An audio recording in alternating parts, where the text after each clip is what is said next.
हरि हरि ओम। श्रीमन्नारायण नारायण हरि हरि ओम। मैत्री ऋषि की बात को सुनकर के विदुर जी को बड़ा आनंद आया, भाव विभोर हो गए।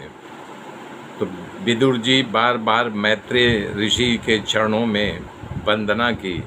मैत्री जी विदुर जी को खूब राजी हो गए। दोनों महात्मा गंगा जी के किनारे एक दूसरे से बैठ कर के बात विवाद करते रहे। विदुर जी ने कहा, हे महाराज, आप जैसे भाग्यशाली इस धरती पर विचरण कर रहे हैं, ये धरती का पुण्य ही बढ़ रहा है। परंतु भगवान के विमुख जो जीव हैं, उनके कल्याण करने का क्या उपाय है? आप ज्ञान का दान कीजिए, मैं आपके मुख से सुनना चाहता हूँ। ऐसा कौन सा उपाय है बताइए, जो सभी सुखी हों। हे प्रभु, इस संसार में सुख के लिए सब प्रयत्न करते हैं और सुख के लिए कर्म करते रहते हैं। कर्म हो चाहे कुकर्म हो, लगे रहते हैं। उनके पीछे उनको सुख की प्राप्ति का उद्देश्य रहता है, न कि भगवान के प्राप्ति का उद्देश्य नहीं होता है। इसलिए इन दुखों से कैसे निवृत्ति मिले, कैसे ज्ञान की प्राप्ति हो, या कैसे ईश्वर की ये मुड़े, हम ये जानना चाहते हैं।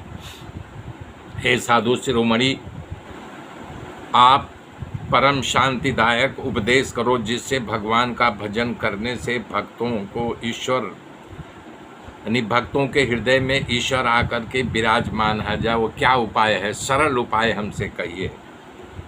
परम स्वतंत्र भुवनपति और ब्रह्मांड के सृष्टा और सृष्टि के अनेक अवतार लेते हुए श्री हरि के अवतारों की कथा, अवतार कार्य मुझसे कहो। बता रहे हैं जितना श्री हरि के अवतार कार्य हुआ है, उसमें क्या क्या हुआ है, हमसे बताइए। हे महाराज, भगवान तो अकर्ता हैं।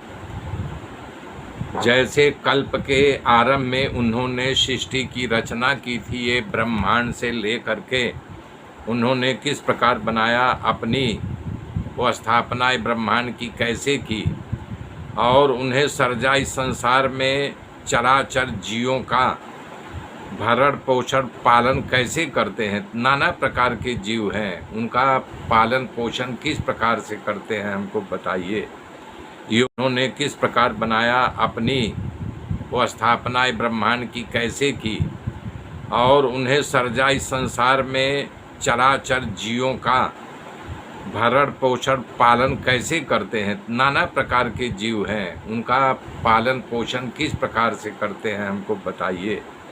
योग माया से अपने ही समाहित कर लेते हैं। जब प्रलय करते हैं तो सारी सृष्टि अपने में ही समाहित करते हैं। सारा दृश्य प्रपंच गायब हो जाता है, न दृश्य रहता है, न दृष्टा, न तो सीन रहता है, न तो सीन को देखने वाला कहना चाह रहे हैं, न दृश्य रहता है, न दृष्टा रहता है। हे प्रभु, ब्राह्मण, गौ और देवता के रक्षा के लिए अवतार लेने वाले प्रभु की लीला को सुन करके मन में संतोष नहीं पैदा हो रहा है। बार बार उनकी कथा को सुनने के लिए मन बार बार हमें उधर ले जा रहा है। विदुर जी कह रहे हैं कि हे प्रभु, मुझे ये बताओ कि सभी लोकों में स्वामी इस लोक की रचना किस तरह करते हैं। पर्वतों का बाहरी भाग, जिसमें सभी प्राणी निवास करते हैं, और सभी प्राणियों में अनेक प्रकार का भेद दिखाई देता है। एक जैसे तो होते नहीं, कोई कुछ है, कोई कुछ है, कोई रूप है, कोई रंग है। भगवान तमाम जीवों को कैसे उत्पन्न करते हैं, उनको उत्पन्न करने का क्या तरीका है, क्या माया है, वो भेद क्या है, मुझे समझाओ। हे महाराज, भगवान वेद व्यास के मुख से कई बार वर्णाश्रम की मैंने कथा सुनी है कि वर्णाश्रम धर्म की कथा है, उसमें संतोष नहीं होता है। अब तो कृष्ण कथा ही मुझे अमृत लग रहा है। बाकी सब सुख देने वाला अल्प सुख, सुख तो देगा लेकिन अल्प सुख देने वाला है।